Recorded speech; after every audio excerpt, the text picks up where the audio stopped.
Fernando Silvera, soy docente del Departamento de Neonatología. Yo creo que encarar el surfactante desde la diplomatura de traslado tiene una importancia porque ustedes se van a enfrentar, o quien vaya a realizar el traslado de un recién nacido prematuro o un recién nacido con patología que requiera medicación, debe enfrentarse a algunas características particulares de los pacientes que tiene que tener en cuenta. Esta presentación tiene como objetivos revisar un poco el pulmón en desarrollo. No se puede hablar del surfactante en ninguna instancia, me parece a mí, sin decir 3 palabras, mostrar 4 diapositivas del desarrollo del pulmón y del crecimiento del pulmón, hablar de algunas palabras del metabolismo y la síntesis del surfactante, hablar de cuál es el efecto del surfactante mecánico que tiene, hablar de las indicaciones del mismo, así como las técnicas para su administración y las complicaciones que pueda tener, y una última diapositiva, que creo que es la que hacemos todo esto para llegar a esa diapositiva, que creo que es la indicación y los cuidados del surfactante pretraslado. Yo creo que van a ver que son unas cuantas, de todas maneras son muy rápidas, y para tratar de conversar un poco, llegar con tiempo para conversar sobre la última diapositiva. Con respecto al crecimiento y desarrollo del pulmón, esta es una diapositiva que demostramos mucho. Lo que tienen ahí es el crecimiento histológico, de los cambios histológicos que sufre el pulmón mientras se desarrolla, desde el inicio de la gestación hasta el final de la gestación. Como pueden ver arriba en las fotografías, lo que ven son los diferentes estadios histológicos del pulmón. El objetivo de esto es ver las diferencias sustanciales que tiene el pulmón cuando se va desarrollando. Un pulmón a las 24 semanas, como es la foto de más arriba y a la izquierda, no tiene absolutamente nada que ver con un pulmón de 38 semanas, como es el de la derecha. Pasa por toda esta etapa en el medio, y si bien puede haber factores intercurrentes que modifiquen esta estructura, aceleren su maduración histológica, eso es lo que tienen que lidiar. Si ustedes lo llaman, y ayer, por ejemplo, hace unos días, se coordinó un traslado desde Rivera a Montevideo, en un embarazo gemelar de 25 semanas. Bueno, en algún lugar de nosotros tiene que estar que lo que vamos a trasladar es un pulmón con las características de arriba y a la izquierda. Entonces eso nos pone a nosotros en una situación, en un desafío importantísimo, porque estamos trasladando un pulmón en la etapa entre la pseudoglandular y canalicular, porque estamos trasladando, como ven aquí en ese triángulo donde dice surfactante, como ustedes pueden ver en el triángulo de surfactante, el triángulo es muy chiquito sobre las 25 semanas y se va ampliando en su base hacia las 38 semanas. ¿Y esto qué quiere decir? Esto lo que marca es el pool de reserva que tiene el surfactante en esta etapa de la vida fetal. Es decir, el pool de reserva del surfactante a las 25 semanas, que es este embarazo, que es por ejemplo, estos pacientes que tuvieron que trasladar, es muy escaso. Entonces ustedes tienen que enfrentarse a eso en el pretraslado. Y además se van a enfrentar a un pulmón que está en una etapa de crecimiento, ya no de desarrollo, de crecimiento de las estructuras pulmonares, donde los alvéolos están en etapa ductal, no están en etapa de ductos, no en etapa de sáculo, etapa de ductos, como se ve en la parte más baja de la gráfica. Por eso creo que es importante saber de dónde venimos, y es importante saber que no es hacerle surfactante y punto, sino que el punto pasa porque siempre van a manejar, aunque le hagan surfactante al paciente, siempre van a manejar un pulmón con este grado de inmadurez. Entonces es importante, estamos hablando de las 24 o 25 semanas. A medida que se desarrolla el pulmón, obviamente va adquiriendo características diferenciales, como ustedes pueden ver en las fotos del medio, ya hay mucho más estructuras en las cuales hay luz, estructuras que tienen células que se han diferenciado, que estructuras que tienen células que ya son capaces de mejorar la síntesis y la producción de surfactante y de mantener una estructura, el alvéolo con una estructura lo más cercana al término posible. Un poco viene por ahí demostrar el desarrollo del pulmón. Esto es para volver a marcar que cuando están cerca de las edades gestacionales vinculadas al límite de la viabilidad, siempre están trabajando con estos pulmones. Yo no estoy de acuerdo, y será porque hago neonatología, que cuando en esa frase para los pacientes que tienen 24 semanas no tienen ni pulmones. Es bastante clásico escuchar, sobre todo en el intensivismo pediátrico, este paciente no tiene ni pulmones. Y eso en realidad tiene pulmones, por supuesto. Lo que tiene pulmones con los cuales nosotros tenemos que aprender a trabajar y a lidiar. Eso es lo que tiene. tiene pulmones con pocos alvéolos, tiene pulmones que tiene un epitelio cuboidal más que cilíndrico, tiene una muy baja producción de surfactante probablemente al principio, y tiene una cosa que se ve en esta figura a la izquierda, en gris.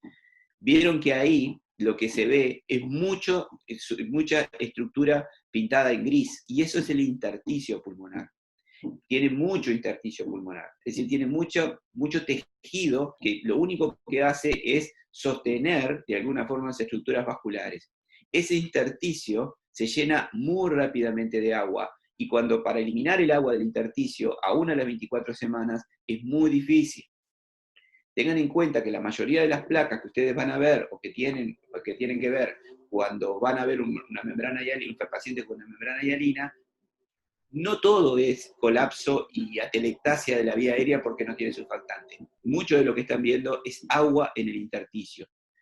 Eso tienen que tenerlo en cuenta. Entonces, cuando ustedes van a asistir a un traslado de un paciente de 24, 25, 26 semanas, va a tener una estructura histológica parecida, va a tener muy pocos alvéolos y va a tener mucha agua en el intersticio, un pulmón húmedo. Así que esas cosas son las que tenemos que manejar. Este puede ser perfectamente un bebé de 24 semanas, con una inmadurez muy importante. Fíjense la inmadurez que tiene la piel. Si uno se imagina la inmadurez de la inmadurez de la piel, uno la ve, la inmadurez del pulmón uno no la ve. Esa es la diferencia. Concomitantemente con la generación de alvéolos, y esa alveolización tiene una cosa muy importante en paralelo, que es la generación de las estructuras vasculares. El crecimiento de las estructuras vasculares a nivel del alvéolo, a nivel pulmonar, perdón, se da por dos mecanismos. Uno que se llama angiogénesis y otro es vasculogénesis. Por un lado se forman las estructuras vasculares proximales, las que llegan desde el bronquio, y por otro lado se crean las estructuras vasculares distales, que son las estructuras que van a conformar los capilares y que son los que van a conformar el área de intercambio gaseoso. ¿Por qué les digo esto? En la otra pata del intercambio gaseoso, que no es solo el alvéolo con su surfactante, el alvéolo abierto, es el vaso sanguíneo presente, el vaso sanguíneo para conformar la unidad alvéolo capilar, ¿sí?, por el cual transcurra sangre. Eso es muy importante. Las alteraciones a nivel de la patología pulmonar en los primeros días de vida hay que pensarla siempre como una patología que tiene un componente respiratorio alveolar y tiene un componente vascular. Y eso es muy importante tenerlo en cuenta, aun cuando uno va a asistir a un paciente en estas condiciones como pueden asistir ustedes previo o durante un traslado. Es decir, el paciente, para decirlo pronto y claro, el paciente puede desaturar no solo porque le falta surfactante, puede desaturar porque tiene las estructuras vasculares y una hipertensión pulmonar, aún siendo un prematuro severo, y por eso no logra intercambio.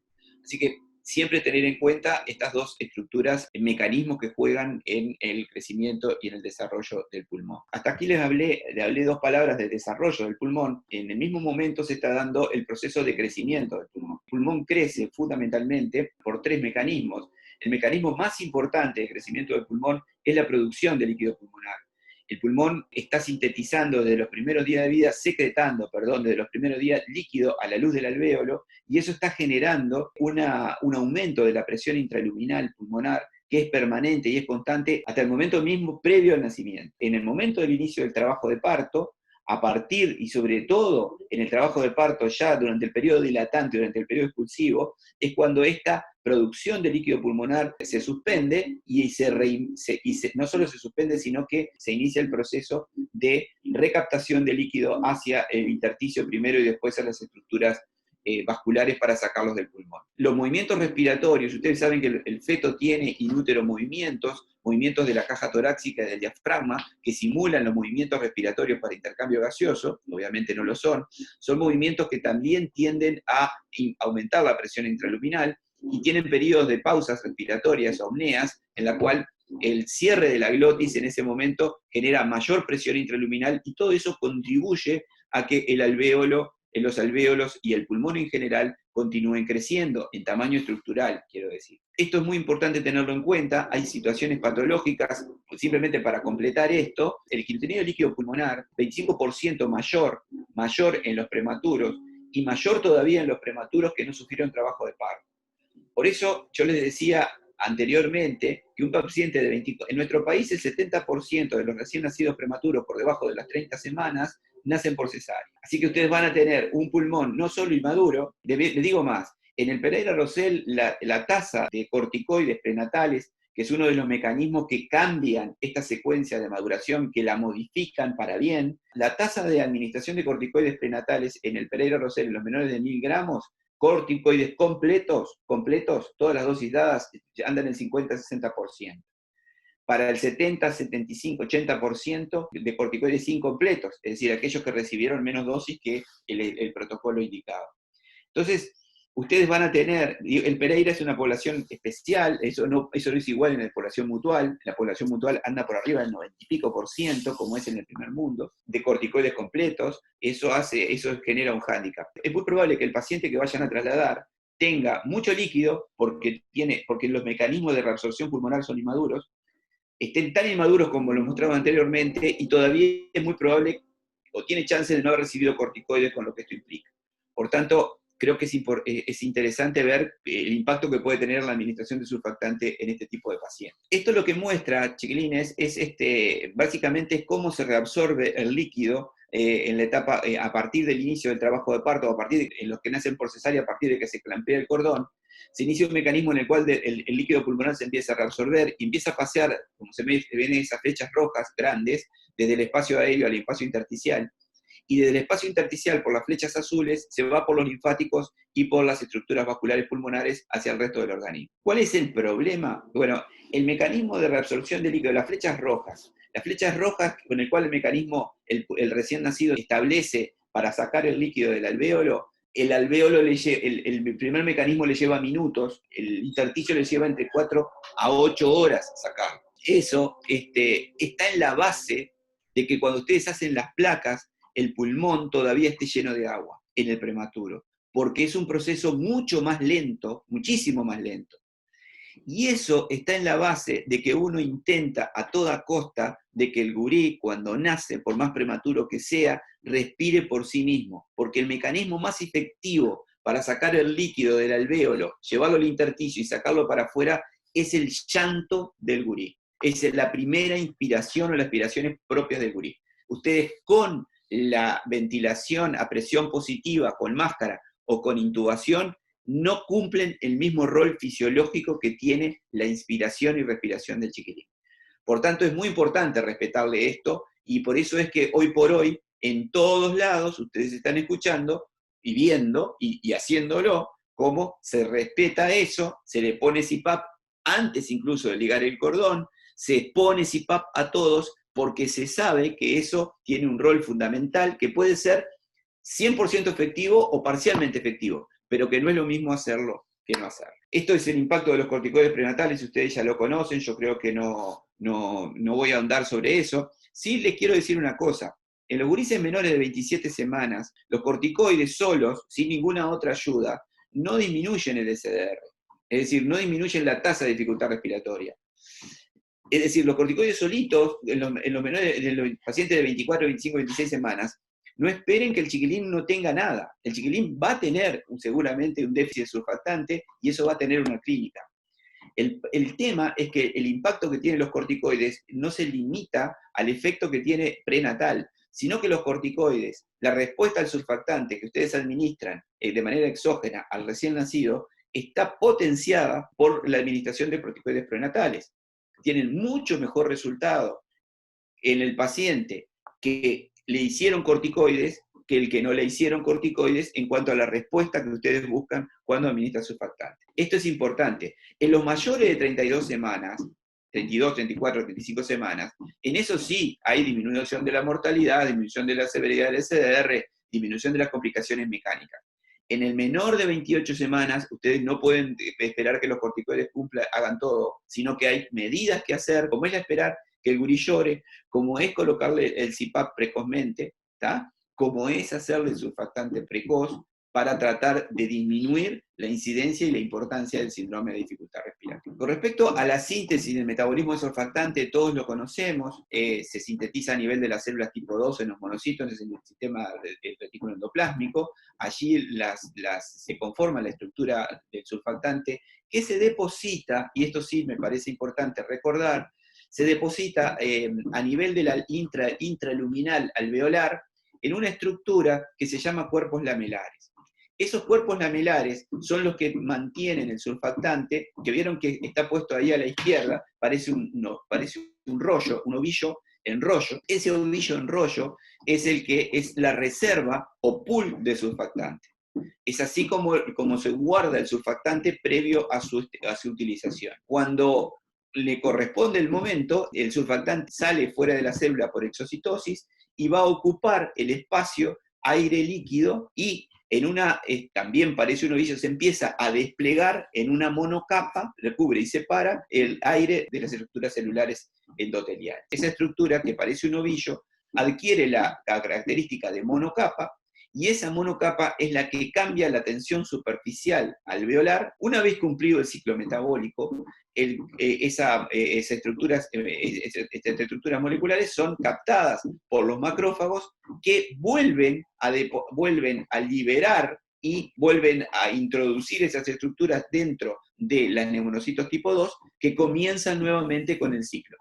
Esto se conoce como turnover o reciclaje del surfactante.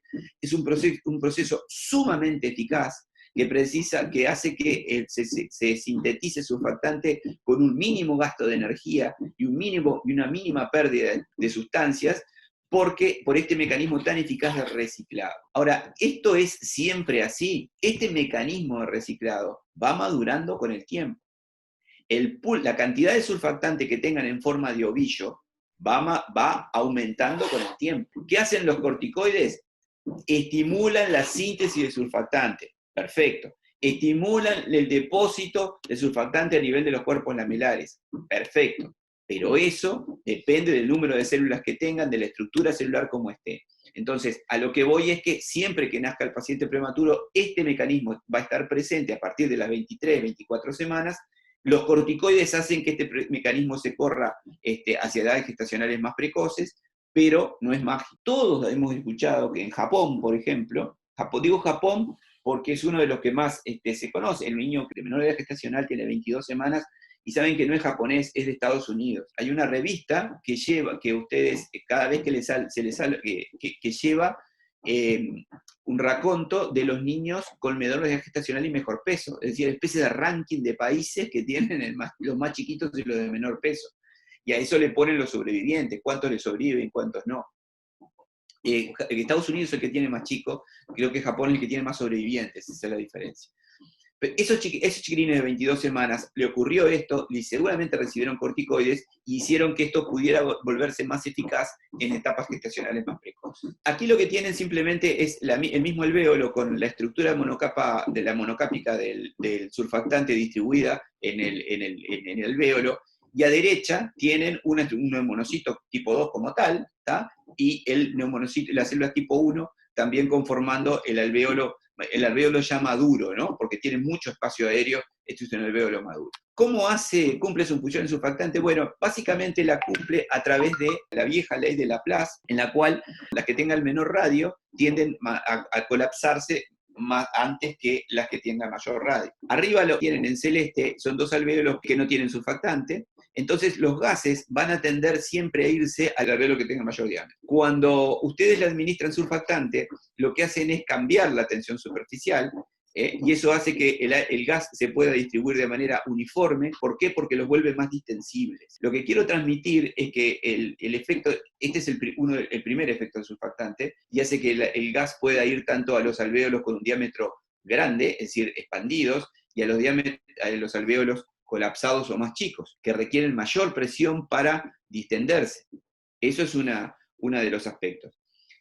El otro aspecto a tener en cuenta es que cuando el alvéolo cuando se vacía de aire, en la fase expiratoria, los que tienen mayor tensión superficial tienden a colapsarse, y los que sobreviven abiertos son aquellos que tienen menor tensión superficial. Los de menor diámetro van a tender a colapsarse. Y esto con el surfactante no ocurre, porque esa monocapa ejerce un mecanismo que evita que el alvéolo se colapse. Quiere decir que el surfactante tiene una acción doble. Por un lado, aumenta la distensibilidad, por otro lado, evita el colapso en expiración. Este es el mecanismo por el cual actúa el surfactante y tiene su efecto tan benéfico que todos nosotros conocemos. Está compuesto básicamente por fosfatidilcolina, que puede estar saturada o insaturada. La mayor parte está saturada, el 45%. Vean que el 70% prácticamente del surfactante es fosfatidilcolina. Después tiene fosfatidilglicerol, fosfatidiletanolamina, lípidos, tiene diferentes tipos de lípidos, y tiene proteínas específicas e inespecíficas. Estas proteínas, las proteínas, las que están en verde, que son las proteínas específicas, proteína A, B, C, D, y seguramente después de este esquema deben haber otras que están en vías de descubrimiento, cumplen un rol fundamental y muy importante. Cada vez se le encuentra mayor rol a estas proteínas. No solo no es un ladrillo más en la pared del surfactante, sino que tienen un rol muy importante en la preservación de la estructura del surfactante, es decir, en prevenir la inactivación del surfactante.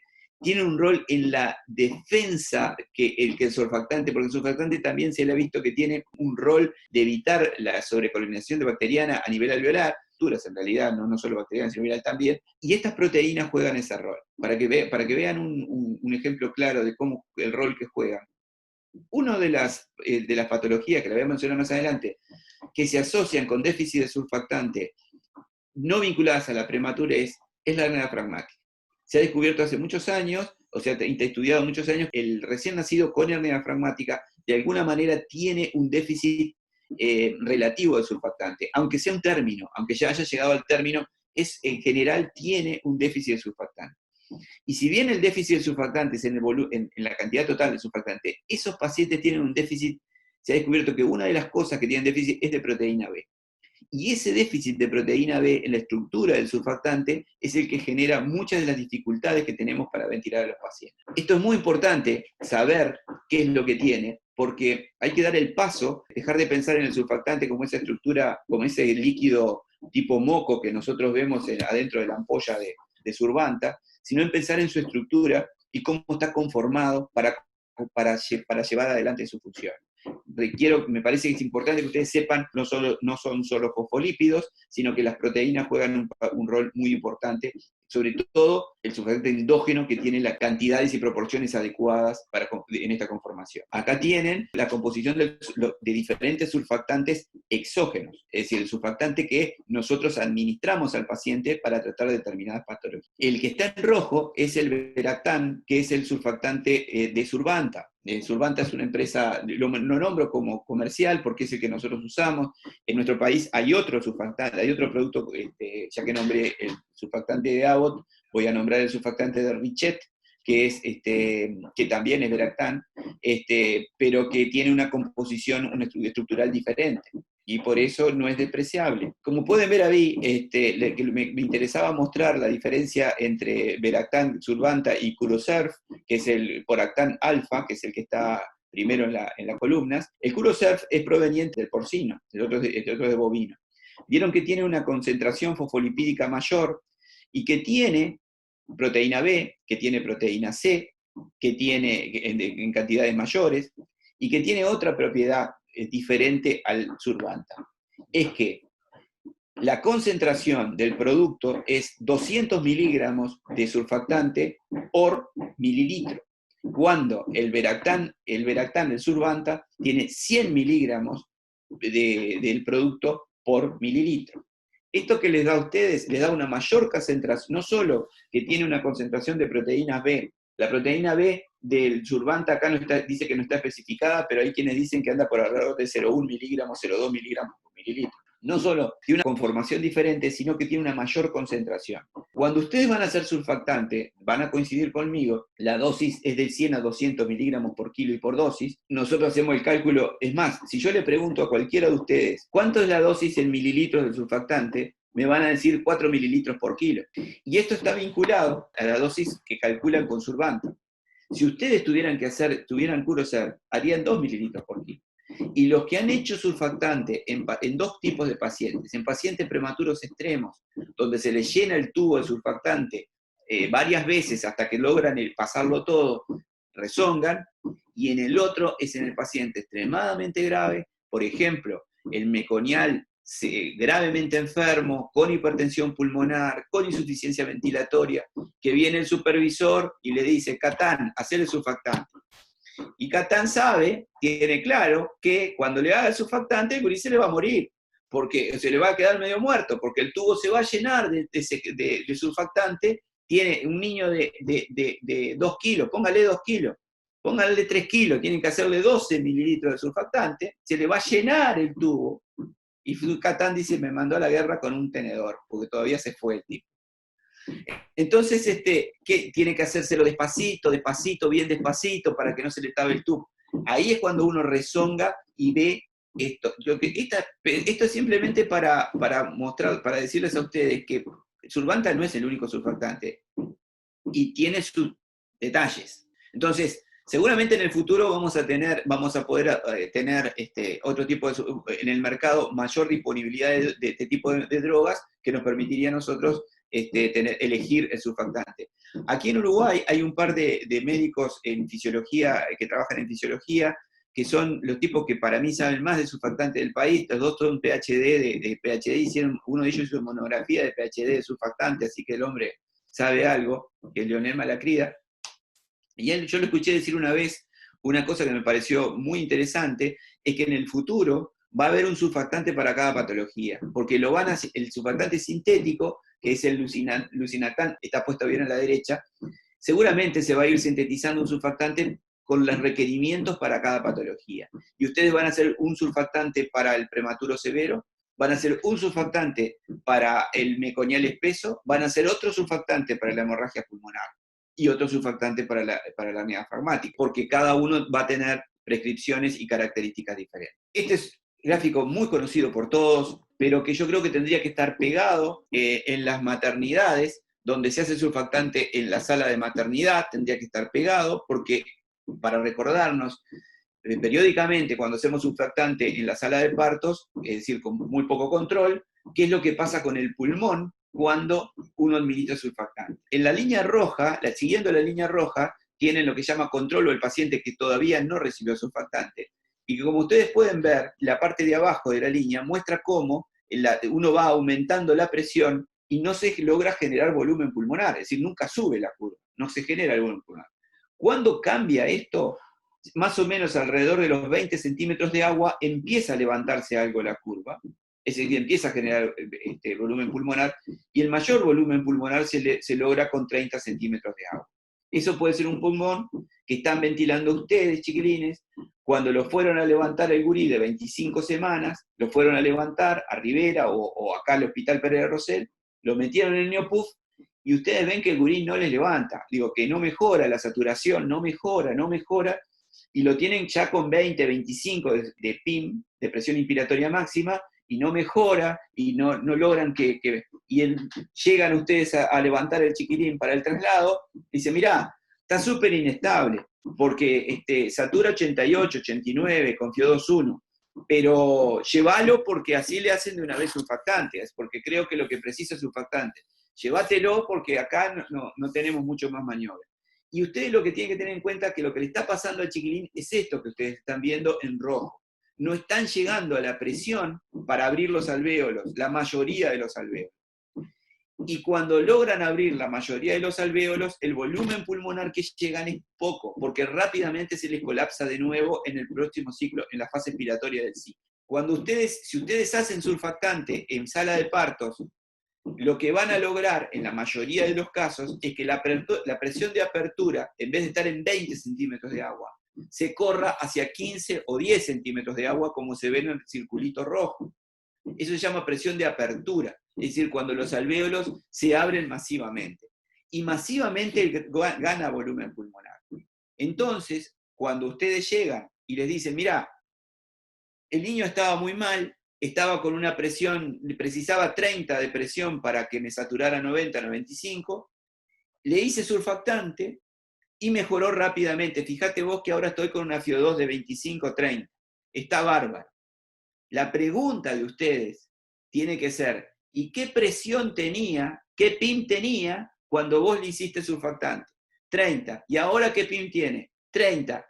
¿Por qué 30? Entonces lo que ocurrió es que el gurí mejoró, pero ustedes no hicieron una adecuación de lo que el paciente precisa porque mejoró dramáticamente la complacencia pulmonar.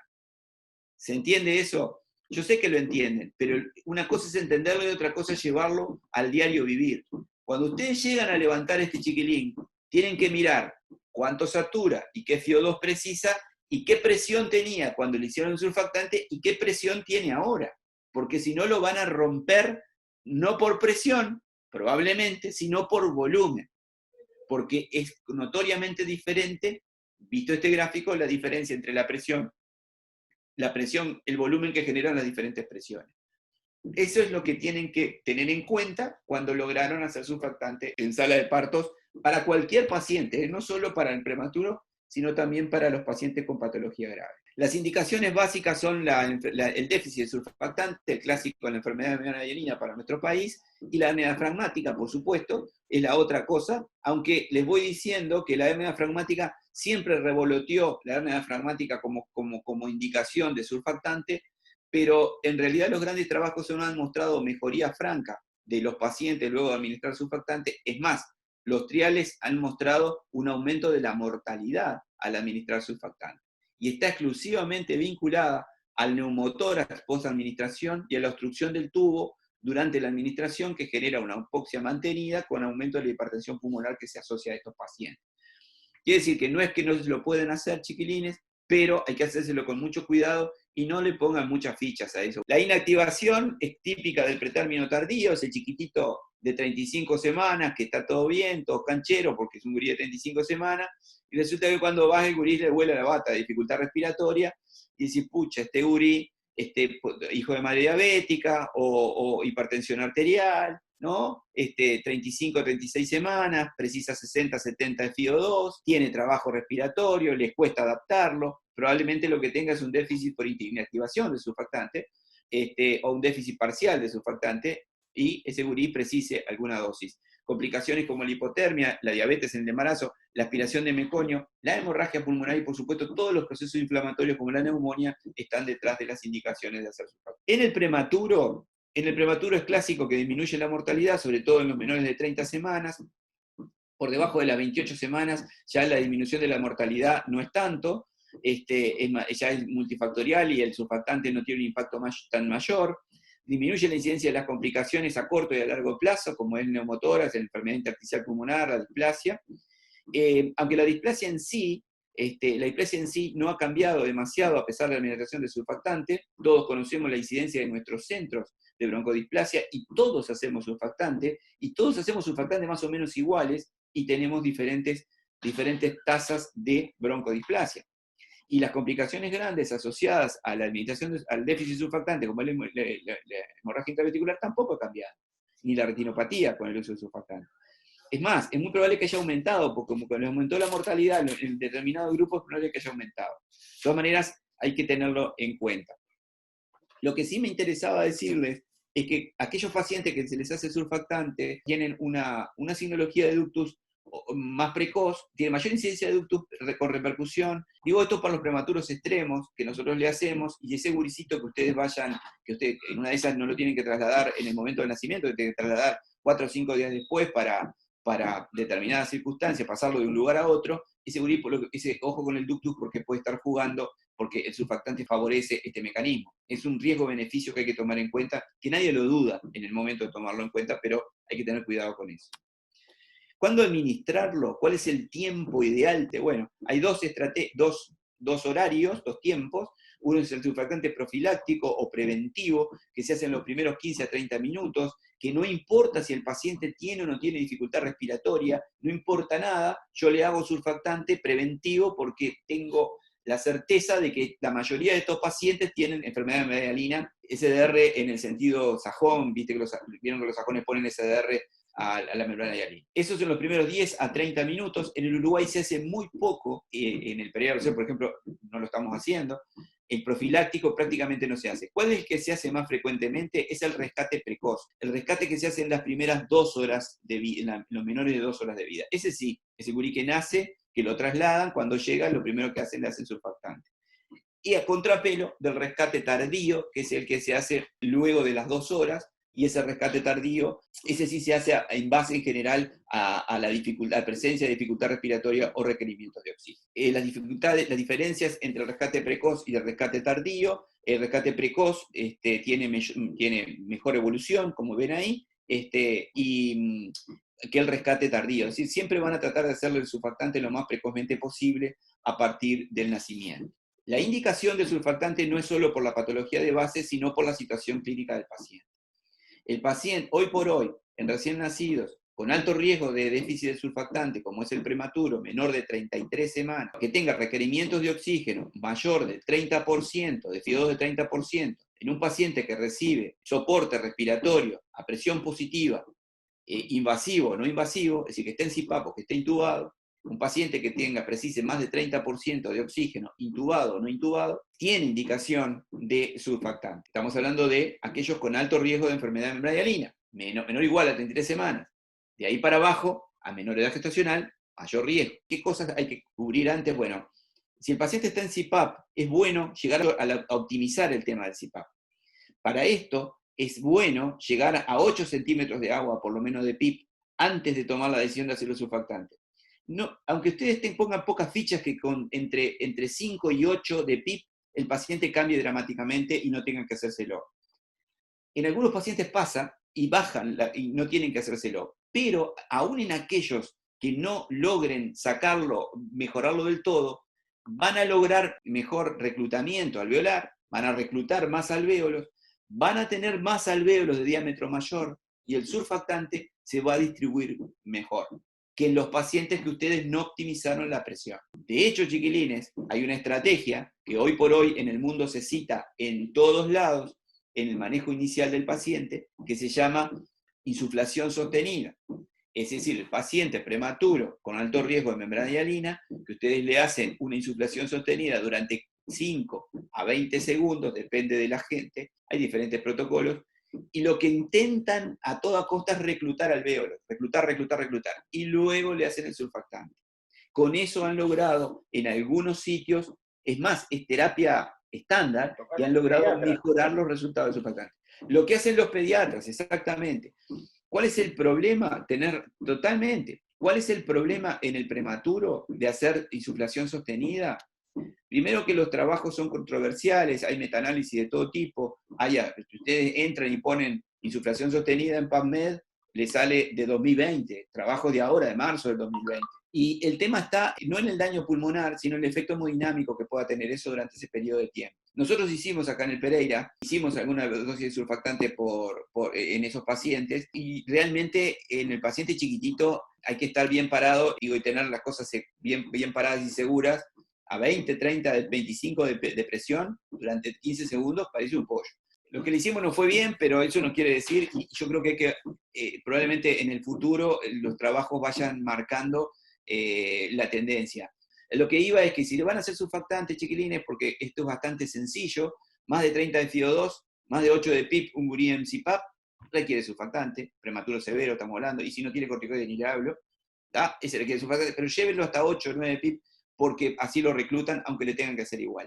En el ventilado, los que tienen mayor requerimiento, mayor de 30% de oxígeno con alto riesgo de déficit, todos esos llevan surfactante, como ya nosotros sabemos. ¿Cuántas dosis de surfactante hay que hacerle a un paciente?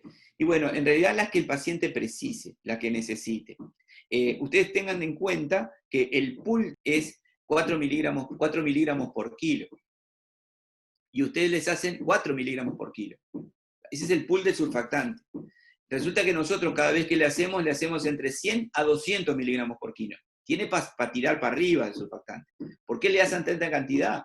Porque ustedes precisan no solo que el surfactante recubra la mayor cantidad de estructuras alveolares posibles, y porque lo que ha demostrado mejores resultados en esa dosis de surfactante cuando el paciente tiene un déficit o una insuficiencia. Es más, le voy a decir, para las inactivaciones del surfactante, el pretérmino tardío, la hemorragia pulmonar, etc., es muy probable que sería necesario hacerle más de los 100 miligramos por kilo que le hacen el gurí, porque el paciente va a inactivar rápidamente esa cantidad que le den.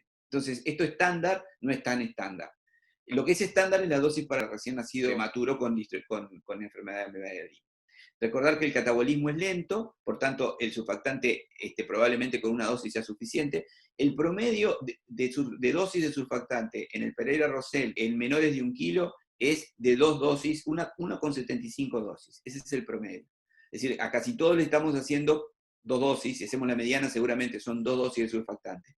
Con una muy baja tasa de paciente que le hacemos tercera dosis, y en los prematuros chiquititos, como son menores de 1 kilo, una tasa de un 20-30% que le hacemos una sola dosis. Que por otro lado, si ustedes cruzan, son los que le va mejor, pero porque son los que están mejor. El problema es el paciente con el pulmón lesionado, y el pulmón se lesiona muy rápido. Hay un estudio de Bjorkan que es con ovejas, que ustedes, lo que hizo, le agarró un ambú, le dio 6 fuellazos a las ovejas prematuras, severas, y veía si tenía o no tenía lesión. En la primera insuflación, la que agarraron ustedes, que le hicieron con más, generó lesión. Genera lesión a partir de las primeras 6 insuflaciones. Entonces, el problema es que el pulmón se daña muy rápidamente si no tiene corticoides, y cuanto más inmaduro esté, más rápido se daña, y por eso que precisan muchas veces agregar una segunda dosis de surfactante. ¿Cómo administrarlo al surfactante? Bueno, hay tres formas de administrarlo, 3 formas bien diferenciadas de administrarlo que han ido cambiando en el tiempo, gracias a Dios. La forma clásica era la intubación, la administración, la intubación, colocarlo en ventilación mecánica, hacerle la dosis de surfactante, hacerle la placa de tórax, descender los parámetros y valorar si precisa la segunda dosis de surfactante o no, de segunda dosis, o extubarlo. Esa es la forma clásica de administración de surfactante. La que vino después, que sigue siendo invasiva, pero es menos invasiva que la anterior, es el INSURE, es la técnica de intubación, surfactante, extubación. En esta técnica el paciente no se ventila mecánicamente. Si ustedes ponen un paciente, dice, lo pongo, lo intubo, le hago el surfactante y en 1 horita veo qué le pasa y después se lo saco. Eso no es INSURE. INSURE es, lo intubo, uso el tubo endotraqueal como una vía de administración. No lo uso como para ponerle ventilación mecánica. Nosotros hacemos INSURE aquí y en el Uruguay en general, y le administramos presión positiva, le administramos PIP y oxígeno cuando le hacemos. Pero eso no es lo mismo a colocarle el ventilador. Es decir, dejarlo ventilado por media hora, 1 hora. Intubación, surfactante, extubación, que tuvo mucho suceso, que tuvo una buena respuesta, que tuvo buenos resultados con respecto a la intubación y dejarlo ventilado, y que se utiliza muchísimo, y es la más útil, es la técnica menos invasiva, más estudiada en el mundo, y luego, en estos últimos años, aparecieron las formas de administración menos invasiva, que son en el cual el paciente está en presión positiva previamente, el soporte como es el CPAP nasal, y se hace administración intratraqueal de surfactante. Hay 2 técnicas, 2 o 3 formas de hacerlo. De hecho, los centros, a medida que se fueron entrenando, fueron encontrando diferentes alternativas. ¿Cuál es la diferencia entre ellas? Bueno, los dispositivos con el cual se hace el surfactante es unas utilizan un catéter fino, tipo de vía venosa central de adultos, otros usan un catéter, una sonda nasogástrica, otros ahora hay un dispositivo patentado comercialmente, que es lo mismo, pero que tiene algunas características que los hacen muy, muy seductor para usarlo. En Uruguay están usando en muchos centros un dispositivo que es para fecundación in vitro, para implantación de óvulos en realidad, y que funciona muy bien, es estéril, aparte funciona muy bien por las características que tiene. La diferencia básica más allá del dispositivo es cómo colocan el tubo. En la técnica alemana lo que hacen es una laringoscopía y colocan el tubo con una pinza de McGill, que es esa pinza que permite llegar hasta contra la glotis. Eso permite poner sondas blanditas, muy blanditas, porque llevan la sonda endotelial hasta la glotis. Y la otra técnica, se ha desarrollado en otros lugares, y se utiliza simplemente estas ondas y se hace la laringoscopía directa, se mira la colocación que llegue hasta el lugar adecuado. Lo que hay que tener la precaución, que les quede correctamente posicionado, que se mide igual como se mide cuando uno coloca un tubo endotraqueal. Se utiliza la misma mnemotecnia y se utiliza la misma técnica para dejarlo en la posición adecuada. Lo realmente diferente en todos los centros, lo realmente diferente es si se hace pseudoanalgesia o no en el momento de hacer el surfactante en los pacientes que se hace INSURE o que se hace estas técnicas menos invasivas. En la mayoría de los centros del primer mundo hacen pseudoanalgesia. Nosotros hemos leído desde fentanil, desde fentanil, pasando por morfina, pasando por le hacen una dosis de fentanil, le administran el surfactante y le hacen naloxona atrás para sacarse de arriba el tema del opiáceo, pasando por la morfina a dosis bajas, pasando por propofol. Los españoles, por ejemplo, están haciendo propofol desde hace tiempo. Estamos seguros que al gurí le duele, pero capaz que no tanto. Y segundo, que le tenemos miedo, mucho miedo a que el niño haga una pausa respiratoria, un tórax rígido por el fentanil, etc. Entonces no avanzamos en esto. Pienso que el propofol, por ejemplo, que lo están haciendo los españoles, y hay publicado ahora recientemente un trabajo en el cual no le fue mal, porque el propofol tiene muy mala propaganda en el prematuro porque provoca alteraciones del neurodesarrollo y actividad eléctrica aumentada, pero los anestesistas cada vez lo usan más en recién nacidos.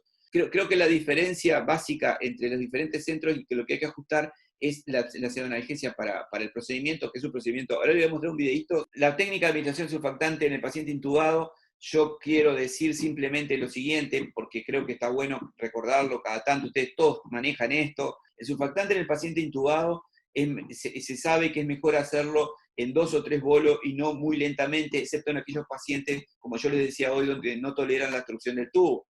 Se distribuye muchísimo mejor el surfactante cuando se administra en bolo que en goteo lento. Saber que hay que ocultar el pulmón izquierdo, eso todos lo sabemos, para ver si la distribución es homogénea, y que cuando el paciente se bradicardiza, simplemente hay que suspender la administración del surfactante, tal vez aumentar la frecuencia del respirador, aumentar el tiempo inspiratorio en el respirador. Pero la idea es que no lo desconecten y sobre todo que no le hagan ambú. Por favor, porque ustedes lo que hacen, todos los cuidados que están teniendo, y en vez de darle 10, 15, 18 de PIN que le están dando, le pasan a dar 35 como quien no quiere la cosa. Cuando la enfermera manotea el ambú, usted tiene que generar un mecanismo de terror, que es el mejor de todos por destrozo, en el cual ustedes lo ven venir y ven el ambú, lo sacan dentro de la incubadora. Eso es un efecto positivo, pero no desconectarlo porque lo van a romper por presión, ¿no? Y siempre todos llevan una RX de tórax, por supuesto. El problema más frecuente en el intubado es la obstrucción del set seguro, y el reflujo es esperar, es tomarse el tiempo y esperar que se desobstruya. En algún paciente hemos tenido que pasar una sondita y sacarla para tratar de desobstruir, porque se nos llenó el tubo, la punta del tubo de surfactante. Pero probablemente en esos pacientes esté vinculado a cómo estaba el surfactante cuando lo fueron a pasar. Por prescripción del fabricante, el surfactante debe administrarse a 37 grados. Si no, el fabricante no asegura las propiedades biofísicas del surfactante. Y eso no lo hacemos todos los días, porque si lo sacamos de la heladera y se lo enchufamos, probablemente tenga un efecto. Si lo enchufamos, si es surfactante que se recalentó y se volvió a calentar, tampoco tenga el mismo efecto. Recuerden de sacar la jeringa, calentar la jeringa y no calentar la ampolla entera, porque si no, el otro surfactante se calentó y se descalentó. Ese que lo guardaron para hacerle la segunda dosis, se calentó y se recalentó. Así que sacan la dosis en la jeringa y calientan, es decir, llevan a temperatura corporal la dosis adecuada y no toda la ampolla. La administración del pulmón derecho, ese es un clásico, y es uno de los motivos por el cual es tan criticado el surfactante en sala de parto en el Uruguay. Pregunten, si no, a sus supervisores cuál es el temor que tienen, es la administración en el pulmón derecho. Pero yo creo que es un temor fundado que puede superarse. Y puede superarse si uno se toma el tiempo de colocar el tubo bien, de medir bien, y de estar más o menos tranquilo de que está ventilando bien al paciente, de tomarse su tiempo. Yo entiendo, jurí 500 gramos, no es fácil saber si está bien, el tubo no está muy metido, no es nada sencillo, pero quiero que me cuenten en su centro asistencial, donde ustedes trabajan, a quién menor de 500 gramos, cuando llega al CTI, le hacen una placa antes de hacerle la dosis de surfactante. Ninguno, porque en la mayoría de los centros demora media hora, 1 hora o 2 horas el técnico radiólogo en llegar. Y si está ahí el radiólogo, uno dice, pará, le hago el surfactante, vos me le hacés la placa para ver cómo está. Un clásico de la neonatología, siempre es así. Entonces, el temor está bien por la administración del pulmón derecho, pero no es insuperable. Bueno, la hemotórax y la hemorragia pulmonar fundamentalmente no está dada, no es el surfactante como droga que genera la hemorragia. Es el cambio en la complacencia pulmonar con un aumento brusco del flujo pulmonar lo que genera la hemorragia pulmonar. Entonces, cuando ustedes llegan, el médico que está en la recepción, al paciente que ustedes van a trasladar, le hice el surfactante, pero no le bajé la presión, pero no, vamos a bajar la presión porque si el gurí está saturando también, me va a hacer una hemorragia pulmonar en el camino o le voy a romper el pulmón en el camino. En la terapia menos invasiva, el manejo, obviamente el paciente tiene que respirar, si no, no tiene sentido. Va a tener mejor resultado, sin duda, el que recibió corticoides que el que no recibió. En la terapia menos invasiva, en la administración menos invasiva, está intubado, uno lo tiene claro, pero en el que no está intubado, uno toma la decisión ahí en el momento si le hace o no le hace surfactante. En el mundo hay que pueden entrar perfectamente un consenso del 2019, creo que hay otro del 2020, de manejo del distrés respiratorio del prematuro severo de la Unión Europea, ese consenso europeo, que lo actualiza todos los años, y que en este año volvió a poner lo mismo, más de 30% de FIO2 y más de 8% de presión en el medio de la vía aérea es indicación de surfactante. Así que bueno, esta es una administración de surfactante. No es de acá, por supuesto, vean el CPAP que usan, no es el que usamos acá. Este video lo mostramos la semana pasada cuando hablamos del uso del CPAP. Del uso del CPAP. Estoy hablando está perfecto, pero, seguimos. En realidad lo hicimos justamente para hablar del CPAP. Perfecto. Fíjense lo que llora el gurí. Es un gurí grande aparte no es chiquitito. Ahí el doctor le está poniendo una sonda, que es una sonda de vía venosa central, y ahí le va a hacer el surfactante, lo ven pasar por abajo. No, este video simplemente para mostrarle lo que yo le decía, la discusión de la sedación y analgesia durante la administración del surfactante no invasivo, porque vieron cómo patalea el gurí, ¿no? Bueno, y para terminar, con respecto al surfactante pretraslado, que es un motivo muy discutible, yo le voy a dar mi opinión, y por supuesto, la guía o la normativa que siga el centro asistencial que cual ustedes trabajen. Siempre que tengan que hacer surfactante un paciente, va a aumentar la morbilidad y eventualmente la mortalidad, pero es por la gravedad del paciente, por la situación clínica del paciente. Es un paciente que tiene la morbilidad y la mortalidad aumentada previamente. La decisión para hacer surfactante antes de trasladar al paciente surge de relacionar el beneficio, ¿qué benefician? Bueno, mejora la oxigenación, mejora la compliance pulmonar, le permite, por tanto, usar presiones más bajas y le permite usar volúmenes corrientes más bajos. Entonces van a generar menor daño pulmonar. ¿El riesgo? Bueno, el riesgo es que generen hiperoxia ante el no descenso de la FIO2 de manera adecuada. Este es el menos común de todos. Creo que lo primero que uno baja cuando uno administra surfactante es la FIO2. Se controla bastante. Pero la hiperventilación e hipocapnia, lo cual se asocia con cambios en el flujo sanguíneo cerebral, es bastante frecuente de ver, porque no ajustamos los parámetros de manera adecuada, no le damos parámetros que el paciente en realidad precisa, le terminamos dando los parámetros que el paciente precisaba, no los que precisa en ese momento. Y eso aumenta el riesgo de hemorragia intraventricular, hipotensión, shock, etcétera, etcétera. Y la falta de adecuación de los parámetros también se asocia con neumotórax. De ese riesgo-beneficio tiene que surgir de la situación clínica del paciente y de la experiencia del equipo que traslada. La experiencia que el equipo traslada es fundamental, porque si nunca hicieron surfactante o nunca manejaron un paciente por surfactante, los resultados indefectiblemente van a ser peores. Indefectiblemente. Y esto no pasa porque yo sea aguantador y guapo y yo le hago, no pasa por ahí. Esto es una cosa de experiencia, de expertise, que hay que lograrlo y de saber qué es lo que están haciendo. En este contexto, la opinión nuestra es el paciente que está con altos factores de riesgo, no recibió corticoides prenatales, está tiene una edad gestacional por debajo de 30 semanas, tiene elementos clínicos de membrana hialina, precisa presiones inspiratorias altas, precisa FIO2 alto. Para nosotros, para mí, lo mejor es hacerle surfactante en sala de partos antes de trasladarlo, esperar un tiempo prudencial de que el paciente se adapte a la nueva realidad, que el surfactante se distribuya, que el tubo endotraqueal se limpie, que la tráquea, el pedazo de tráquea que hay entre el tubo y la carina se limpie, los bronquios fuentes se limpien del surfactante, y que puedan descartar posibles complicaciones, que eventualmente ustedes puedan bajar los parámetros y descartar que la administración no se asoció a un neumotórax o una administración en un pulmón solo. Es eso, saber qué cuentan. Por tanto, si ustedes se decidieron a hacer surfactante, es imposible hacer surfactante y arrancar de manera segura. Tienen que pero ustedes saben que están jugando el partido a favor del paciente. Si el equipo de traslado no brinda la seguridad y ustedes, el traslado se prevé que va a demorar menos de 2 horas, va a ser 1 hora, media hora, es un traslado muy cercano. Bueno, lo más seguro sea trasladarlo sin surfactante, sin administración surfactante, y administrar surfactante por personal que tenga experiencia. ¿Cuál es la diferencia entre uno y otro? Y bueno, el pulmón duro del recién nacido, si ustedes no se pasan de rosca, es más difícil de romper. Por supuesto que se pueden pasar de rosca, de hacerle presión a 30 centímetros de agua, un pulmoncito de 500 gramos lo rompe, seguro. Pero en general uno toma con el Neopuff, toma precauciones, y está la moda del 20 centímetros de agua, y difícilmente pasen de 20, entonces difícilmente lo rompan en neumotoras, pueden sí generar enfisema, pero no neumotoras. Entonces, de alguna manera es un poco más seguro. Yo creo que esas son las dos cosas, las dos límites que uno puede poner. En el medio hay un montón de situaciones clínicas en el cual el que va a trasladar tiene un rol preponderante porque es el que va a sufrir el paciente en esas horas siguientes.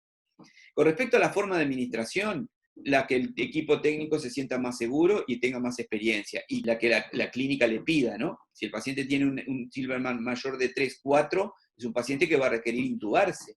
Administrarse surfactante, pero precisa, no le da el fuelle. Entonces tiene un Silverman 4, 5. Precisa fuelle, no precisa solo surfactante.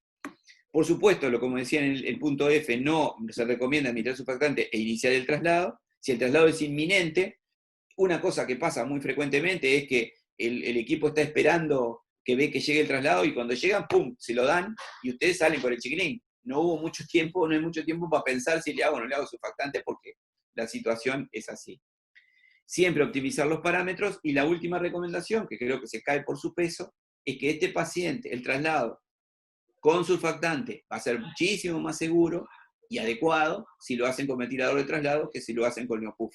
Y más todavía que si lo hacen con Nambu. El Neopuff asegura, pero ustedes no van a poder controlar en el traslado el oxígeno, por ejemplo, si lo trasladan con Neopuff. Con el ventilador de traslado, en la mayoría de los ventiladores tienen la posibilidad de mezclar oxígeno con aire sin balón de aire, entonces lo pueden hacer más tranquilos y obviamente controlando más cosas. ¿Pueden tener problemas? Sí, pueden tener problemas con las dos formas. En los lugares en los cuales tenemos pequeñas unidades de estabilización, realmente sí es imperdonable que nosotros iniciemos un traslado en un recién nacido pretérmino severo sin hacer el surfactante. Nosotros tenemos una gran ventaja cuando nosotros podremos lograr hacer el surfactante. En primero que podemos hacer el surfactante como que estuviéramos en el CTI, porque tenemos ventilador, tenemos radiografía, tenemos todo para poder al niño estabilizarlo en forma correcta, y es parte de la estabilización.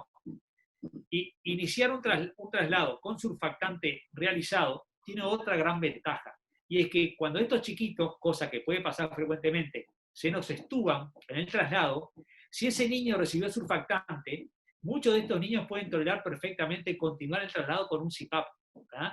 Cosa de que va a ser mucho más sencillo que tener que reintubar el paciente durante el traslado.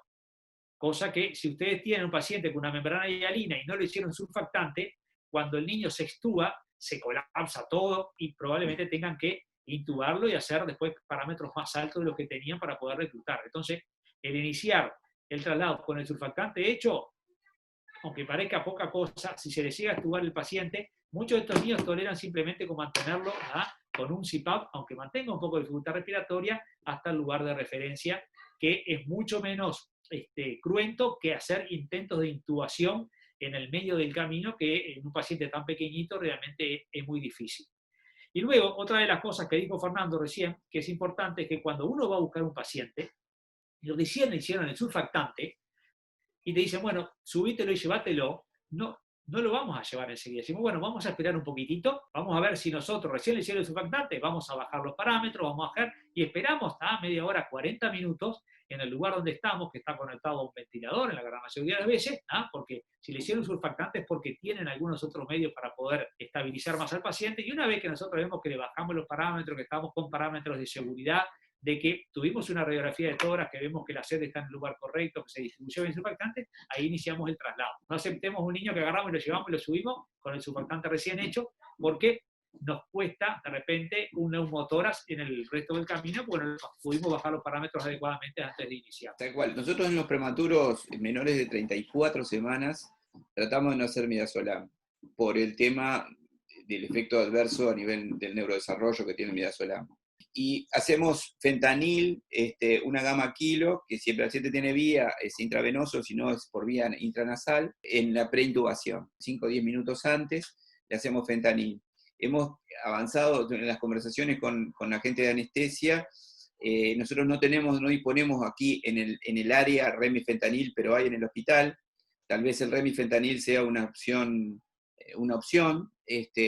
por la subida media muchísimo más corta. Lo cierto es que hacemos fentanil. La intención es tratar de agotar todas las vías no farmacológicas. Si es un paciente que se le va a recambiar el tubo, perfectamente se lo puede acondicionar, se lo puede ir llevando.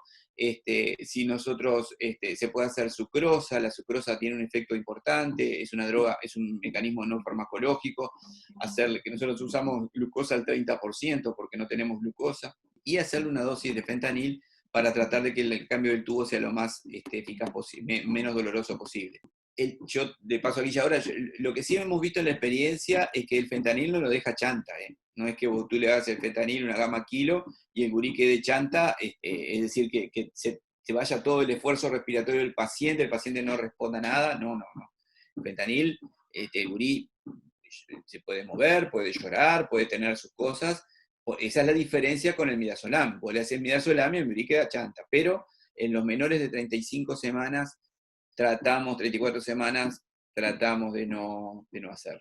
Si queda chanta y no lo analgesiás, en verdad, lo sedás. No, claro, no lo analgesiás, pero para facilitar el procedimiento es espectacular. Es efecto mejor, pero no es peor el remedio que la enfermedad. El mío se duerme. Lo que sí es una de las cosas que hay que tener cuidado es cuando nosotros tenemos un pretérmino broncodisplásico evolucionado. Cuando ustedes tienen un recién nacido que tiene más de 30 días, que es un broncodisplásico, tiene mucho riesgo de hacer un tórax leñoso cuando le hacen un bolo de fentanil. ¿Verdad? Entonces, en esos pacientes tienen que tener cuidado. A veces es preferible sedarlos y hacer otro tipo de analgesia y sedarlos de repente con lorazepam, con alguna otra cosa, porque tiene mucho riesgo de hacer un tórax leñoso y en un paciente que podía hacer algo bastante sencillo se les puede complicar mucho. Y acuérdense, estos que tienen riesgo son generalmente los broncodisplásicos severos, que son evolucionados, prácticamente tienen más de 30 días de vida, son los que tienen más riesgo de hacer esos tórax leñosos. Y si no, optar por otra opción, que es la sedación sin tanta analgesia, ¿verdad? Y en lo posible, como decíamos, los más chiquitos, como dijo Fernando, evitar usar mucho el midazolam, pero pueden usar lorazepam para dormir. Yo creo que una buena cosa en los servicios, tanto en las recepciones como en los servicios, es eliminar el concepto de bolo, excepto el bolo de volumen, que tampoco lo hacemos en jeringazo, sino que lo ponemos en bomba. Y después siempre están las excepciones. Bueno, uno es la excepción, pero en general que enfermería se acostumbre a que el paciente recibe en bomba. ¿Tá? 10 minutos, 15 minutos, 5 minutos, pero en bomba. No ¿cómo es? Intravenoso lento, como se dice, que es el famoso bolo lento, que es y recuerden los lavados, cuando usan catéteres, recuerden los lavados, porque a veces el bolo se hace despacito, pero el lavado se hace en bolo justamente, y es lo mismo. Entonces hay que tener cuidado con eso.